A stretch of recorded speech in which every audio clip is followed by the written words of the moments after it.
Eala undeterred by tough first-round loss at Australian Open.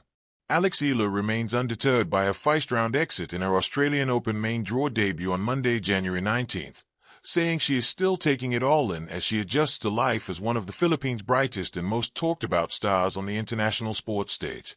Filipinos came in droves to Melbourne Park to watch her face Alicia Parks, and the 6-0, 3-6, 2-6 defeat to the American felt like a harder pill to swallow than her previous losses.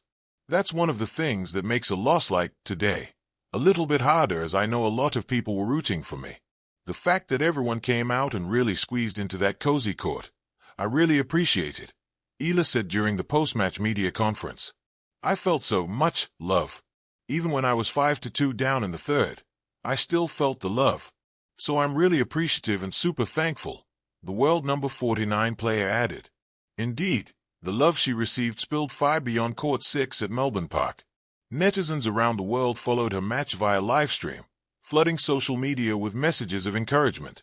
I'm nowhere near the leagues of the greats like Djokovic, Sabalenka, and Alcaraz. I have so much respect for them. But I'd like to think I have a following for a reason, and I'd like to think that the impact I've had in the platform I've built has a positive impact on certain demographics. My demographic, one of the things I can reflect on for Philippine tennis, Eala said. It's a process to take it all in. Some elements are overwhelming, but I'm still young, and I'm learning how to deal with the attention, she added. On social media, she showed how she embraced the painful defeat graciously. Tough loss today, but dropping this here as a reminder to be happy about living out your dreams, even if it comes with bad days. Eala posted on her Instagram story. At press time, her Australian Open journey was far from over, as she and Brazilian Ingrid Martins were facing Magdalenette and Shuko Ama in the women's doubles. This marked her third Grand Slam doubles appearance, following a second-round finish at last year's French Open with partner Renata Zarazua, and a first-round exit at Wimbledon alongside Eva Lies. The Melbourne sun had barely softened when Eala walked off the court, racket tucked under her arm, shoulders squared not in defeat but in resolve. The scoreboard told a story the crowd could read in numbers alone. A first-round loss at the Australian Open, a match that slipped away in tight moments and thinner margins.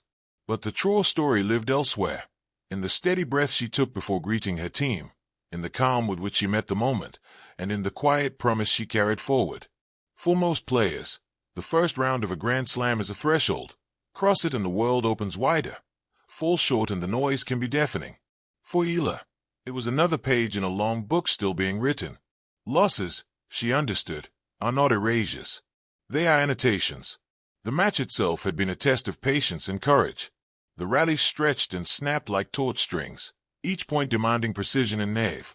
Eala chased down balls others might have let pass, her footwork tracing purposeful arcs across the baseline.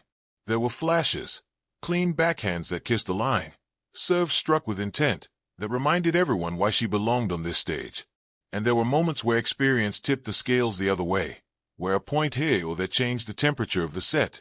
Tennis, after all, is a game of inches and instincts, and both are learned over time.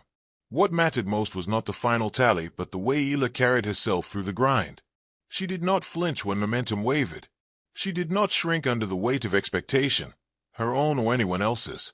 She fought for every point with the clarity of someone who knows that effort is never wasted, even when outcomes are uncertain. That clarity is rare, especially in a sport that measures success so relentlessly. For a young athlete representing more than herself, her family, her country, a generation watching from afar, the pressure can be immense. Yet Eala has long shown a gift for perspective. She speaks of growth more than glory, of process more than podiums. The Australian Open, with its bright courts and louder stakes, simply sharpened that perspective.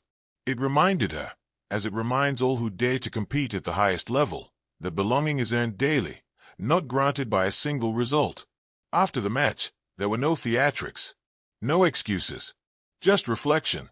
Eala acknowledged the lessons with honesty, the need to manage key points, to trust her patterns under stress, to keep building strength where it counts. This is the language of an athlete committed to mastery. It is not glamorous, but it is powerful. It is how careers are made, not in the spotlight of victory alone, but in the quieter rooms where work resumes.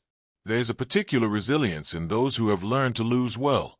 Losing well does not mean losing easily. It means losing with purpose. Eala's purpose has always been clear. From her earliest days, she has approached tennis not as a shortcut to fame but as a craft to be refined. She studies the game, respects its demands, and honors the long road it requires. The Australian Open did not change that. If anything, it reinforced it. Beyond the court, the significance of her presence at a Grand Slam resonates deeply.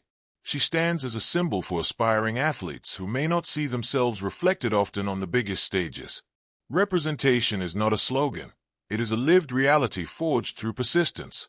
Each match Eala plays, win or lose, widens the path for those who will follow. That responsibility could be heavy.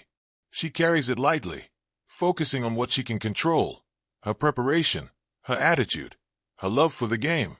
Undeterred is not a word one uses lightly. It suggests movement despite obstacles, direction despite doubt. In Melbourne, Eala embodied it. The loss did not stall her. It clarified her trajectory. She left the court with new data, new hunger, and the same steady belief that brought her there in the first place. The Australian Open will move on, as tournaments do. New champions will be crowned, new headlines written. But somewhere between the echoes of applause and the quiet hum of training courts, Alex Eala will be at work again, hitting balls, refining patterns, strengthening resolve. The next time she steps onto a Grand Slam court, she will bring with her the lessons of Melbourne, not as burdens, but as tools. In the end, the measure of a career is not found in a single match or even a single season. It is found in the accumulation of choices: to show up, to learn, to believe. Alex Eala made those choices under the Australian sun, undeterred by a tough first-round loss, guided by a vision that stretches far beyond one tournament. And that is how champions are quietly, patiently built.